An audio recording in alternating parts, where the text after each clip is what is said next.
আগে থেকে তাদের দুই পরিবারের মধ্যে ছিল পারিবারিক বন্ধুত্ব। ঝাড়খণ্ডের শহর রাঁচির স্কুল জীবন থেকে একে অপরকে চিনতেন। তবে তাদের মধ্যে ইয়ে ভাব ছিল না। জাস্ট একটু আধটু লুকানো চোখে তাকানো আর হাই হ্যালো বলার মধ্যে সীমাবদ্ধ ছিল সম্পর্ক। একসময় তাদের এক পরিবার উত্তরাখণ্ডের শহর দেরাদুনে চলে গেলে সেই সম্পর্কেও দূরত্ব তৈরি হয়। দীর্ঘ এক দশক পর আবারও কলকাতায় দেখা হয় তাদের। এবার তাদের অবস্থাটা লাভ অ্যাট ফার্স্ট সাইটের মতো। দুজনে যেন বলতে চেয়েছিলেন, প্রহর শেষের আলোয় রাঙা সেদিন চৈত্র মাস, তোমার চোখে দেখেছিলাম আমার সর্বনাশ। তাই এবার আর একটু আধটু নয়, প্রেমের সম্পর্কে জড়িয়ে পড়েন কাঁঠালের আঠার মতো। উদ্দেশ্য একটাই, আর তা হলো আজীবন প্রেমের সাগরে ভাসবেন তারা।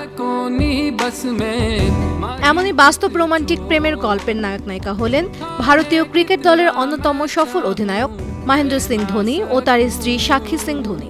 প্রেমের চেয়ে সুন্দর আর কিছু হয় না, আবার প্রেমের মতো ঝুঁকিও আর কিছুতে নেই। ক্রিকেটের 22 গজের লেজেন্ড মহেন্দ্র সিং ধোনি, বিশ্বজুড়ে তার খেলার ভক্ত রয়েছে কোটি কোটি। তবে ক্যাপ্টেন কুল খ্যাত ধোনি কার ভক্ত? জবাব হচ্ছে, তিনি এক অদ্বিতীয় তার স্ত্রী সাক্ষী সিং ধোনির ভক্ত। MS ধোনিকে নিয়ে বলিউডের ছবি তৈরি হয়েছে। তার ছোটবেলা, ক্রিকেট, ভারতীয় দল, অধিনায়কত্ব, প্রেম, বিয়ে সবই রয়েছে তাতে।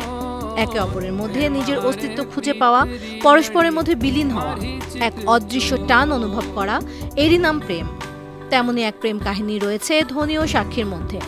তাদের প্রেম কাহিনীর সন্ধান দেয় অন্য এক ভালোবাসার অনুভূতি। কেমন ছিল তাদের প্রথম দেখা? শুনলে গায়ে কাটা দেবে। সেই সময় কলকাতার একটি হোটেলে ছিলেন ধোনি। সেই হোটেলেই সাক্ষী ইন্টার্নশিপ করেছিলেন। সেই সময়ই ধোনি ও সাক্ষীর পরিচয় হয়।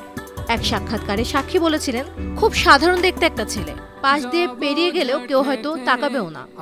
কমন বন্ধুর মাধ্যমে আলাপ হয়। ততদিনে লম্বা চুল কেটে ফেলেছে। সাক্ষী মাকে বলেছিলেন তার পছন্দ ক্রিকেটার চুল কেটে ফেলেছে।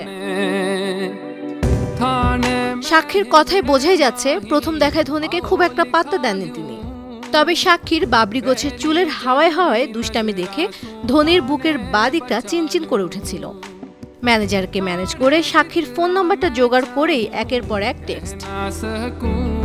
কেউ মজা করছে ভেবে প্রথম দিকে পাত্তাই দেননি মিস রাওয়াত।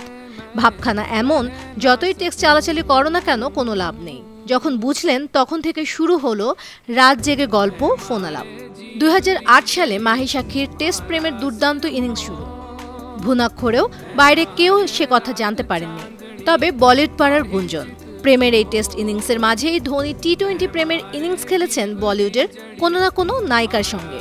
তাদের সম্পর্ক চলাকালে 2008 সালে দক্ষিণী অভিনেত্রী রায়লক্ষ্মীর সঙ্গে ধোনির নাম জড়িয়েছিল। এর আগের বছর অভিনেত্রী দীপিকা পাডুকোনের সঙ্গে ধোনির সম্পর্কের খবর মিডিয়ায় হট কেক ছিল।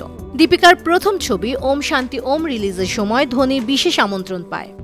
এতেই দীপিকা ধোনির সম্পর্ক কুছকুছ হোতা হে বলে রটে যায় বলিউড পাড়ায়। 2010 সালে ধোনির সঙ্গে অভিনেত্রী আশিনের প্রেমের খবরও সামনে এসেছিল।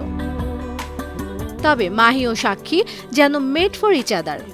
তাই তো সব গুজব উড়িয়ে 2010 সালে সাক্ষীর সঙ্গে গাঁটছড়া বাঁধেন পারফেক্ট ফ্যামিলি ম্যান ধোনি। তাদের এক কন্যা সন্তানও রয়েছে। বানো টিভি নিউজ ডেস্ক।